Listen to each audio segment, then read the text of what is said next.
ഞാനിവിടെ പറയാൻ പോകുന്നത് എന്തുവാണെന്ന് അറിയാമോ കൂട്ടുകാരെ? നബി സല്ലല്ലാഹു അലൈഹി വസല്ലമ തങ്ങളെ കുറിച്ച് ഒരു കൊച്ചു കഥയാണ് കേട്ടോ. അപ്പൊ എല്ലാരും ശ്രദ്ധിച്ചേക്കുമല്ലോ.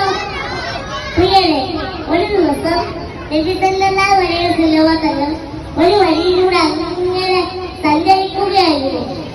പെട്ടെന്നൊരു കൂട്ടം ആളുകൾ അവർ നബിയെ പരിഹസിക്കാനും കളിയാക്കാനും തുടങ്ങി.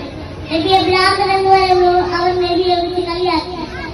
പാവം നമ്മളെ നബി എല്ലാം ചിന്തിച്ചുകൊണ്ട് കേട്ടുനിന്നു.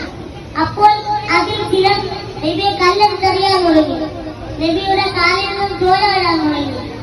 അപ്പോൾ ജിബ്രീൽ അലൈഹിസ്സലാം ഒന്ന് ചോദിച്ചു, പൊന്നായ നബിയെ, ഈ കാണുന്ന വലിയ മലകൾ അവർക്ക് മുകളിൽ മറിക്കട്ടെയോ? അപ്പൊ നമ്മുടെ മുത്തുനബി പറഞ്ഞ മറുപടി എന്താണെന്ന് അറിയാമോ കൂട്ടുകാരെ? നമ്മുടെ മുത്തുനബി പറഞ്ഞു, വേണ്ട ജിബ്രീലേ, അവർ അറിയില്ലാത്ത സമുദായക്കാരാണ്.